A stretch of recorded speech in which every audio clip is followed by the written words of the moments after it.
Hey, hi, and welcome. My name is Jim Vahrenkamp. I am the head track and field coach at the University of North Dakota. And today I'm going to be talking to you about special endurance considerations for high school athletes. First of all, we've got to ask ourselves, what is special endurance? Okay. For me, I use these definitions that were created by Gary Winkler back in the day, who was the head coach at the University of Illinois, a very analytical guy, thought a lot about track and field. So we broke things down into this. So today we're going to use runs that are performed above 90%. There's going to be two of those. Okay. One that's between 150 meters and 300 meters. And then also one that is between 300 meters and 600 meters. Now, this can be comprised of multiple different runs, chunked up in different volumes, but for our rules today, we're just going to say can't be longer than 300 for special endurance 1, can't be longer than 600 with special endurance 2. And what we're looking at are relatively full or complete recoveries. So for special endurance 1, generally I say my rule of thumb is 10 minutes. Some people adapt to it a little bit differently, so they may want 15 minutes. And then for special endurance 2 is a little bit different. That is based upon moving waste product from when we're actually running super fast. So lactic acid, trying to cycle that out.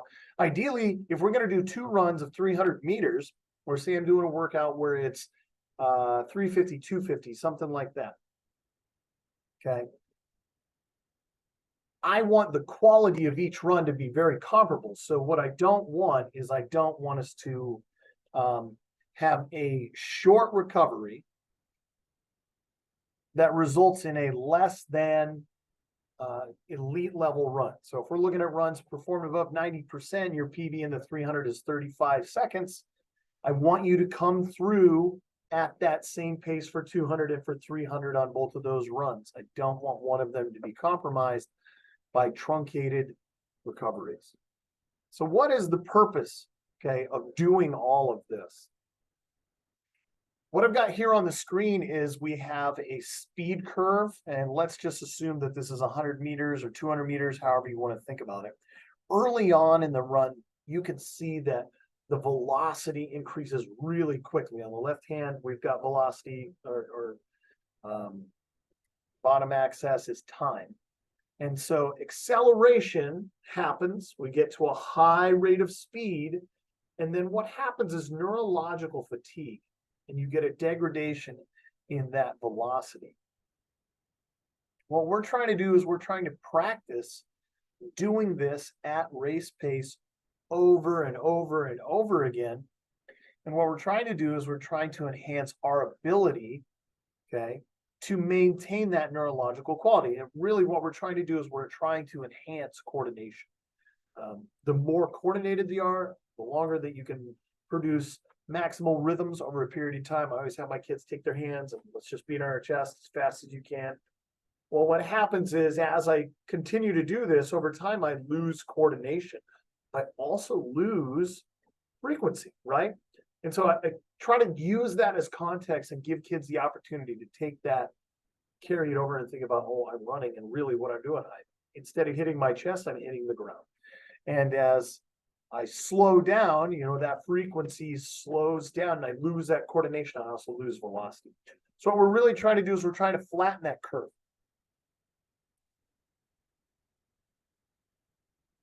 Highly trained athletes slow down the least, okay?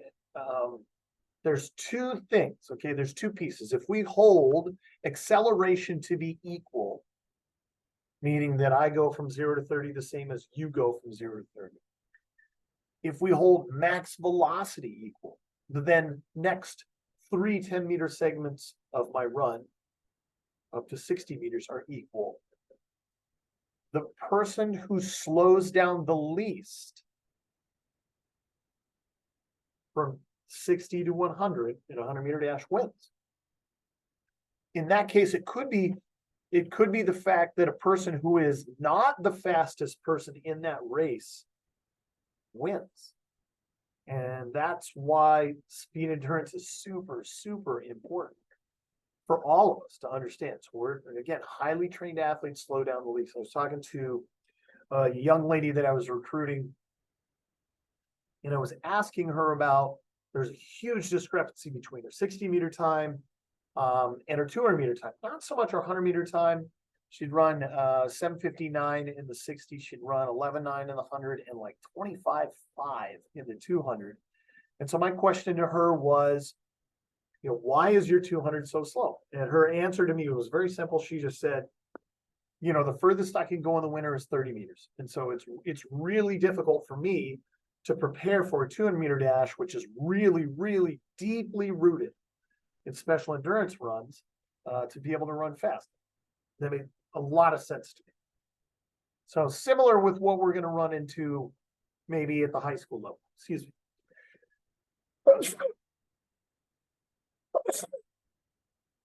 My goodness. So we got a great chart here.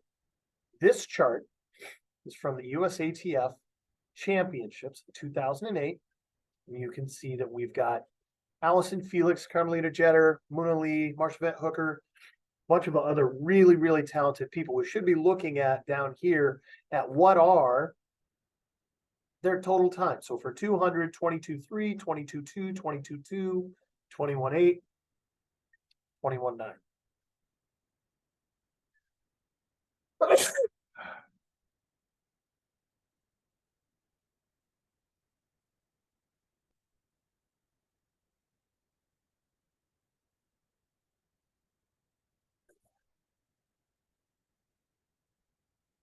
Easiest way to understand these times is to think about elite level women as pretty good guys that are in high school.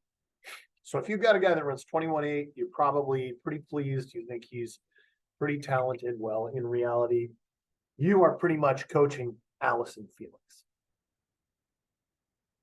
So let's take a look at what Allison Felix has done.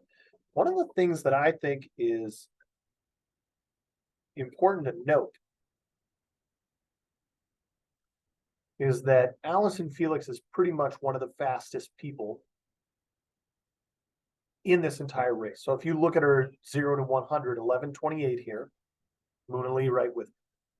The difference is that Muna Lee kind of went to the well a little bit in the 60 coming out, or in the 50, apologies, coming out, 6:27. Even Williams down here, 6:21. So we feel like we've got a great race brewing here. 6:21. Next one is 5:10. Muna Lee, 6:27. Beautiful 5:01. What happens in the last part of the race? If we stick with Muna Lee here. Third 50-meter zone of 5:10, where Allison Felix runs 5:05. So now we've gone past that 60-meter dash point. In reality, if we look at the 50 as an acceleration in a 20-meter max velocity zone between Allison Felix and Muna Lee, Allison Felix was clearly more patient here. And if we broke this down into 10-meter segments, I think that you would see she's starting to run away at this point where they both hit 11:28, still on the curve, gets up out of the curve, right? Runs up 5:05. Now it's 16:33 to 16:38. What my guess is, she just stays tall and relaxed, runs a 5:49 versus Muna Lee's 5:61. Muna Lee kept it together, and to her credit, still ran 21:99, which is a very, very good time. You can see Williams down here actually ran a 5:59. So kind of got up, got tall, got comfortable, and closed really, really well, and got fourth place because of that. The problem was, for Williams here, the third 50-meter zone, a 5:31 versus a 5:12, and you can see Marsha Vett Hooker, wheels came completely off. She's at 16:53, ends up running 22:20, but a 5:67 to close it out. Totally different. Whereas Williams, 5:10, 31, 59. Really, really nice. So we can see, this just gives you an opportunity, a real life example to take a look at how people execute races and what we're talking about when we're talking about special endurance. So where and how do we address that at the high school level?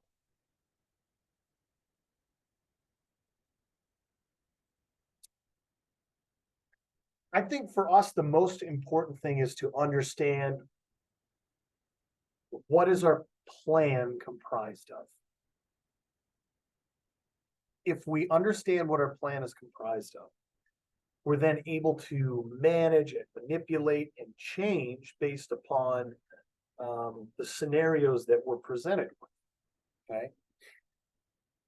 Mike Tyson said, everybody's got a plan until they get hit in the face. It was a famous interview. They were talking about, hey, are you worried about your competitor and his plan to attack you? And Mike Tyson famously said, well, everybody's got a plan until they get hit in the face, and then we'll see where my competitor goes from there. Well, for us, a lot of times, facilities could be that strike to the face. Weather could be what punches us in the face. And we need to be able to figure out, how do we adapt to those challenges that are being brought to us? We also need to be creative. We need to think outside the box, and we need to figure out how to solve our problems, because we as coaches, I won't even just say track coaches, CEOs, people that are in charge of businesses, no one is coming to solve our problem. We need to be the people who are responsible to solve those problems. So first things first, we need to understand that great programs have three different components: acceleration, max velocity, and of course, special endurance. Okay. So we always talk about big and small rocks in our program. Big rocks are like the most important things. Okay. Acceleration, max velocity, speed, endurance. There are a lot of small rocks that exist.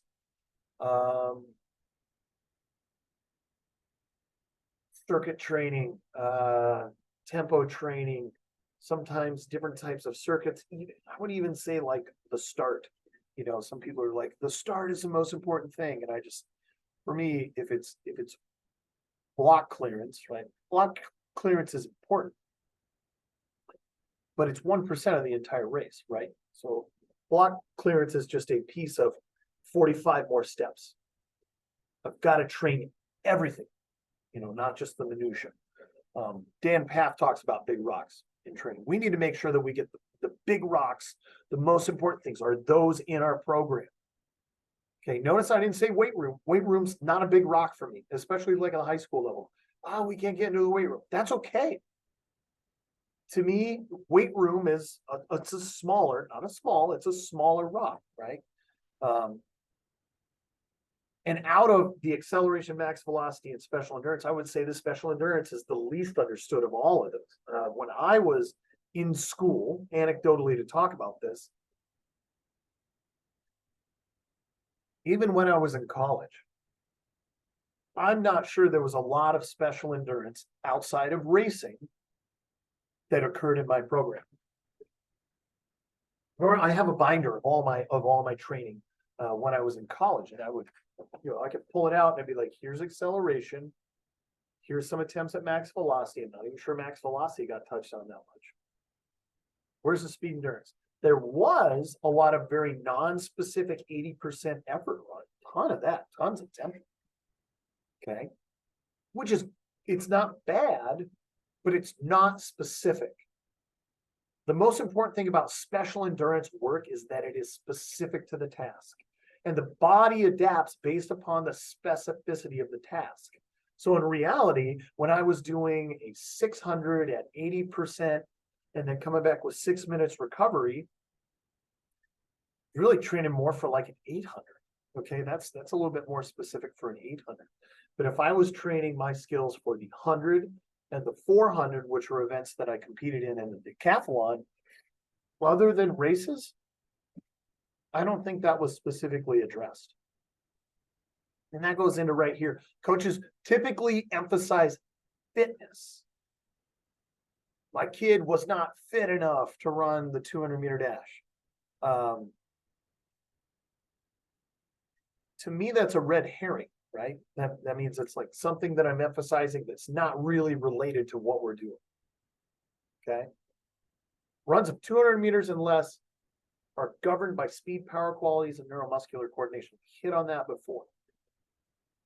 Running out of coordination is not a fitness thing. It is a neurological thing. It is a skill. And that's one of the things that I want you to take away from this, is that sprinting and running is a skill. Also, maintaining those rhythms over long periods of time is also a skill. So for me, I think of sprinters and jumpers and hurdlers way more in a very similar vein to musicians. Okay, if I'm practicing piece on the piano, this is a skill. It's a motor pattern. So as I'm working, I mean, you could compare it to typing, right? You go to typing class. What do? Force ourselves through motor patterns, and we do it over and over again and over and over again and over and over again until it gets rehearsed and rehearsed and rehearsed and refined to a point where we can express 60 words a minute, 70 words a minute, 80 words a minute.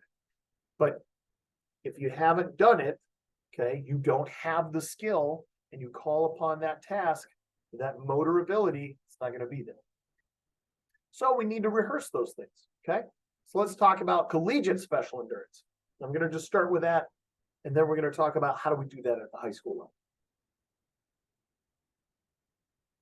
For me, my general year is built around this. I have 4 to 6 weeks of general prep. I don't do any tempo running in that at all. We do straight leg bounds. And then we do 36 to 38 weeks of specific prep, which means those are pretty much specific endurance runs. I have previously done some kind of called junk runs in between there. But at this point, we have no runs with 2 to 5 minute recoveries in our program. And that is if you run the 100, the 200, the 400, and even a lot of those kids still run the 1500 and run the 800 in the heptathlon and in the decathlon. And I will tell you this, the women that run in the heptathlon for me are still girls that run, you know, between 217 and 221. And a lot of us would be really happy at the high school level with girls that run 217 to 221 without doing anything super specific towards the 800. They do some like specific special endurance runs of 600 meters at race pace, and then just some general kind of easy running on recovery days. So let's look at some sample weeks for early season, February and March. In October, you're going to see a pattern here. We've got 2 days of acceleration. Our acceleration days are on Monday and Friday. We have recovery days on Tuesday and Thursday. I don't have Sunday listed on there, but that's also a recovery day. Wednesday, we have a pretty specific speed endurance day. And I would say it is a speed development day where we're working sprint, float, sprint. Sprint means that I've got a 30-meter accel maximal. The next is a 30-meter frequency effort where I take the push out of it, but I keep the frequency up. It's kind of like if I clap, then I clap hard. The sprint is the loud part, the float is the quiet part, the sprint is then the loud part. So that's the easiest way for me to describe it. It's almost like accents in music. Then you see on Saturday there, 9 to 15 straight leg bounds with 90 minutes recovery, or 90 seconds recovery. I apologize. And the first one we do 3 of them with 90 seconds. So 100 meters, 90 seconds, 100 meters, 90 seconds, and then we take 4 minutes. The next week we go 9 straight through. Then we do 9 plus 3. Then we do 12 straight through. Then we do 12 plus 3. And then we do 15 straight through. And that is our 6 weeks of general prep. What is just mind-blowing to me, or was initially when I did this. This program right here produced kids that could run almost their personal best for 300 meters after 6 weeks in the fall. And what really jumped out to me is that we didn't do a ton of tempo running. We didn't do 10 200-meter runs with 2 minutes recovery to produce like a fitness response. What I'm trying to do with this is develop elastic work capacities. Mind-blowing for me. And as a coach, that was one of the things where I was like, man, I'm going to put this tool in my toolbox, and we're going to use this. And I use straight leg bounds on a regular basis throughout the year A lot of times when I have kids coming back from like any hamstring or leg injuries, that's a time when we may go to straight leg bounce, but I was blown away by that. So moving on into February, you notice that we still have 2 acceleration themed days, Monday and shockingly Friday again. But now we predominantly have meets on Saturday. So our special endurance day is a little bit different. So it's grown a little bit longer. Notice we still have 10-minute recoveries, but a workout may look like 150, 10 minutes recovery, 120, 10 minutes recovery, and 2 100s with 10 minutes recovery. Notice that your total volume there is 470. If you look at our race day down here, it's 120 plus 200. So we're about 320 for total volume there. So the volumes on Saturday or on a race day are lower, but guess what? Recoveries are longer and intensities are exponentially higher. March, travel. We got some things that kind of mess everything up there. So we still have an acceleration themed day. Twice we have those on Monday and Thursday, but then we have special endurance moves to Tuesday. Notice that's a little bit less, 100 meters less in volume. So now we're down to 370 meters worth of volume, a little bit more similar to what we're doing in a meet. And then we have pre-meet or shakeout when we get there, which is typically 6 20 to 30 meter run. So it's basically, I think of it this way: if I'm going to go into a major competition here, I'm maintaining my acceleration work capacity. I'll probably do a prelim and a final of the 100 if I'm a stud. I'm probably going to do about 6 starts, between 2 for the race and somewhere about 4 as I'm, 2 per race. I might come out 20 meters. So this mimics that total volume. So on Friday, we may run the 100 and the 200 or double with the 400 and the 200.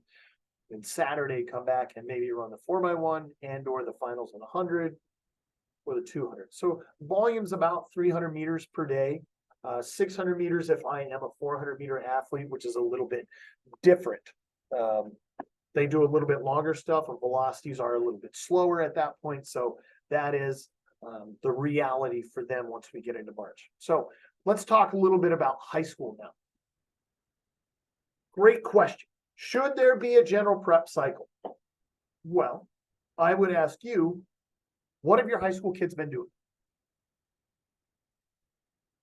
If you're a high school kid, and actually I think the local high school here in town went to the state championship. I don't remember if they won or they lost, but they participated in the state championship for basketball. They've just gone and been playing, let's say they're playing 8-minute quarters, 32 minutes of really aggressive anaerobic, aerobic, plyometric accelerations, all kinds of stuff that are happening that are really positive that would exist in a general prep cycle that I would produce. So if they're coming in now to participate in track and field, all of those qualities have been addressed. So now I'm moving from general to specific. The specific difference for track and field that moves away from what's general in basketball is that the acceleration is now going to go beyond 30 meters into special endurance and max velocity. So if they weren't, I would say at most, we're probably going to do a general prep phase of about 4 weeks. So I would say immediately special endurance runs need to start appearing right away for the group that just got done with an awesome basketball season, or 5 weeks into the season if we've been working at the local McDonald's and we're starting to get ready for things. If they've been working at the local McDonald's, hopefully they've been doing some off-season training to be prepared. If they have been doing off-season training, that's the thing. I would think that as I begin my year, everybody who is starting should be coming off of something, whether that's PE, whatever the other activity is. But that's I think the onus is on us to tell people, this is the type of general preparation that you should do so that when we get here, we can do specific prep. Okay, so you don't have an indoor track. The question is not what don't you have, but what do we have? So we need to do a survey of the physical plant or the building, whatever it is in our area. Sometimes we've got a lot of snow. So we're looking at our gymnasium, and I'm not only looking at, if I have a gymnasium, for example, this is the gymnasium floor, okay? I'm not just looking at how far is it from here to here, but I'm looking at how far is it from here to here. Does that give me the ability to get a 30-meter run in versus if it was end to end and I'd have to slow down to it, is that 20 to 25 meters. So then I have to start thinking about broken runs. So instead of doing 150, 120, maybe I'm looking at doing 3 by 50, this is in meters, 15 minutes recovery, then doing 3 by 40 with 15 minutes recovery, and then doing 3 by 33, okay? And then take 10-minute recoveries in between those. So we have to think about, how am I chunking what I'm doing down into a small size? Could I do a special endurance run where I am doing basically a down and back, a down and back, and a down and back in a high school gymnasium? Do I have a high jump pad where I can put that up on each end, right? And the kids can run and crash into that, take 15 seconds, run and crash into that, take 15 seconds, and run and crash into that. And again, we're trying to get our volume somewhere between 300 and 400 meters. So thinking about, do I do some of those 33 to 50 meter runs, depending upon how long or how big the facility is that you have. And then do we take 15 minutes in between so that we can express a lot of quality? The one thing that I find for most people, whether it is coaches, whether it is athletes, is that most of us are addicted to work. Okay? Most of us equate suffering with progress. When it comes to sprinting, progress is measured literally by your ability to express speed and power. So when your student athletes inevitably come to you and say, I'm not in shape, I'm not ready to do this. If your kids are running a 150, like in this session here, and they can run, 16.3, your guys are going to be close to being able to run 21 high in a 200-meter dash. And the way to get better at that is to be able to express that speed and power more and more and more. Not to run repeat 200s with 30 seconds. If you're doing that, then you're training for the 800. Totally different beast. Totally different thing. So why are we doing this? Our goal is to express that quality, right? Late in the runs. And those shorter segments allow us to do that to experience the neural fatigue that we talked about. If you're doing something where you're just running a 50, they're never going to get to the point where they get to a loss of coordination.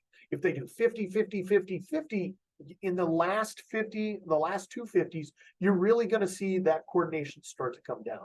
And if we're able to take an electronic timing system and time the first one, the second one, and the third one, what we would see is very similar to what we saw earlier in the slides. We're going to see their fastest time be the first one, and then so on and so on, and slower and slower and slower. But we want to be able to express quality all the time. I personally, like at the collegiate level, have student athletes that struggle to express quality over 150 meters. They just can't. They can do 100 meters. It's a female. She's got the ability to run 11.9 and 100. We ran a 250 one time, and I could have timed that with an hourglass. It's emotionally and psychologically challenging for her to do that. If I break that run up into 5 by 50, or if I break break up a 150 into 3 by 50, she can express an incredible amount of quality. So now we're getting more work done in the zone that we want to do. And again, it is not an energy system thing that I'm trying to do. It's a neurological patterning. We're trying to coordinate our limbs and the firing of our muscles in an effort to move fast. Okay. In a year, I would say in a couple months, went from 30 to 26 in the 200. So better, serviceable, improving, right? I think that that's going to have some bearing long term. So now snow is completely gone. What do we do? Okay, we go outside and we continue to do the same thing. Okay. Now, if you're doing, maybe you've got a 400-meter athlete who just or a 200-meter athlete who's going to run the 400, but doesn't love lactic acid, you can do things like 250, 150, 120, 100 with 10 minutes recovery. And that's going to be the last 120 and the last 100 are going to be really challenging. If you've got a kid that's more of a 1-2 kid, then maybe a 150, 120, 180 with 10 minutes recovery.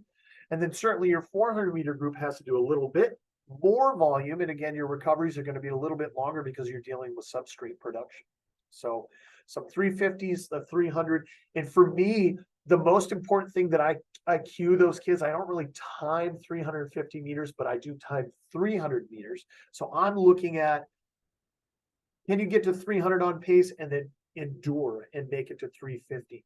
Can we take 15 minutes and come back in, express that same pace again? If they've got a PR of 35, maybe I'm looking for 36. I want them to run hard, but I don't want them to crush themselves because I want to be able to get in a lot of volume at that pace.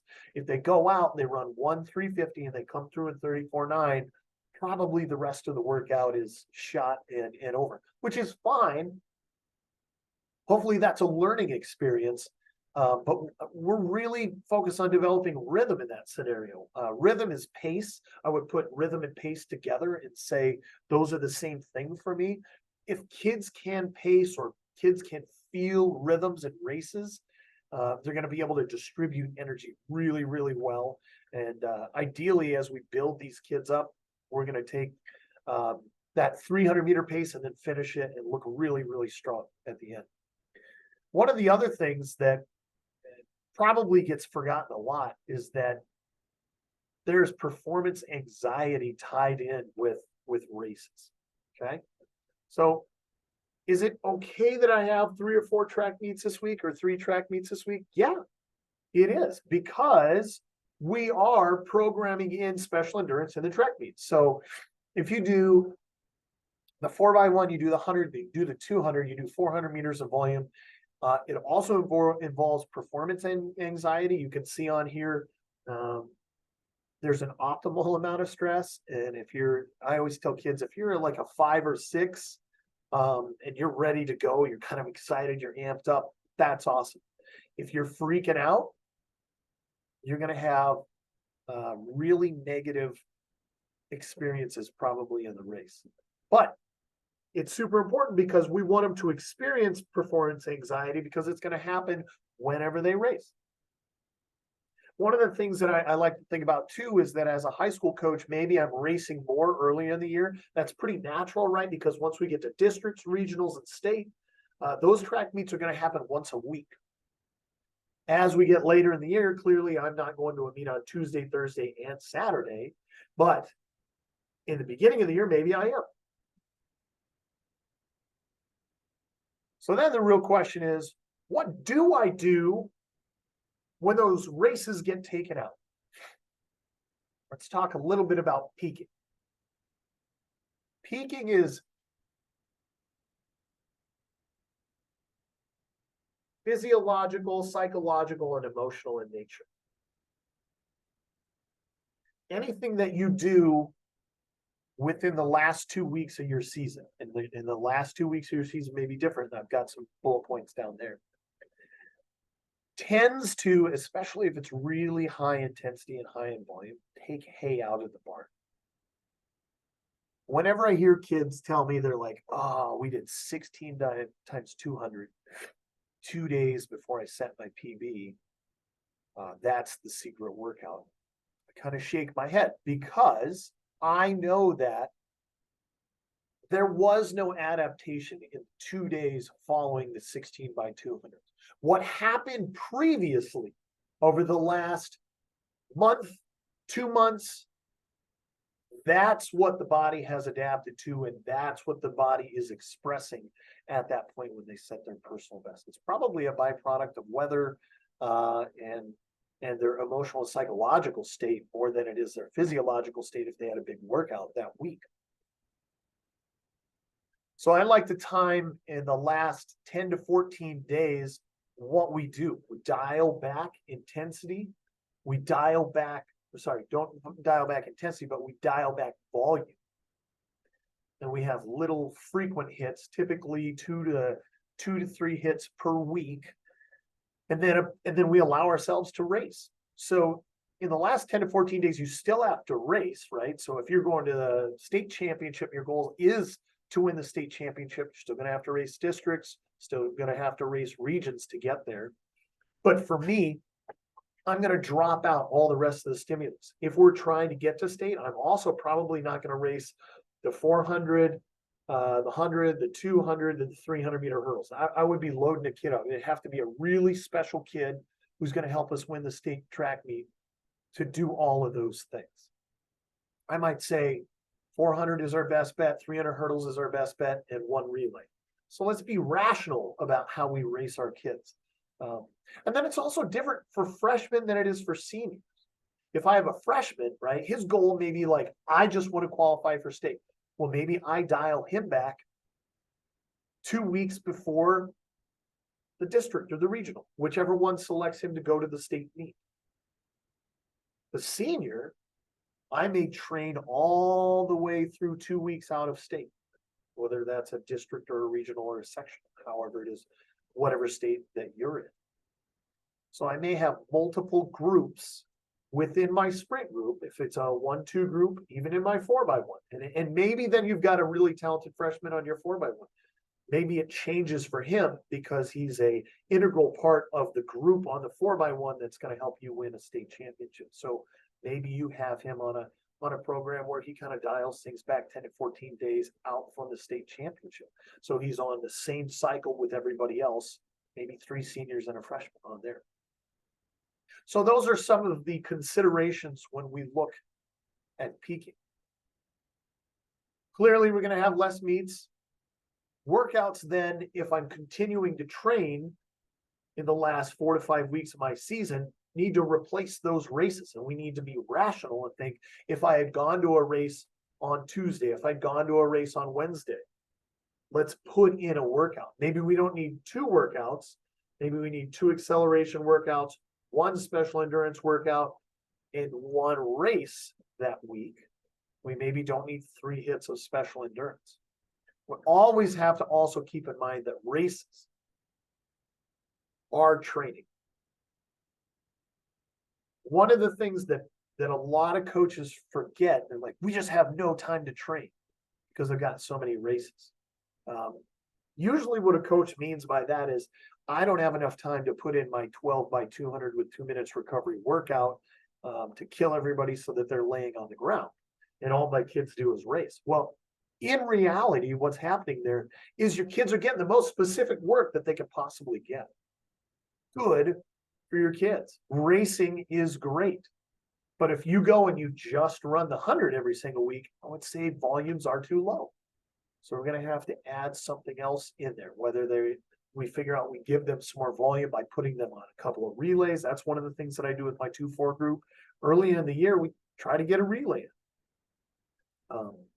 The downside for us, and this is just the reality of how the collegiate track season is, the 4x4 is always last.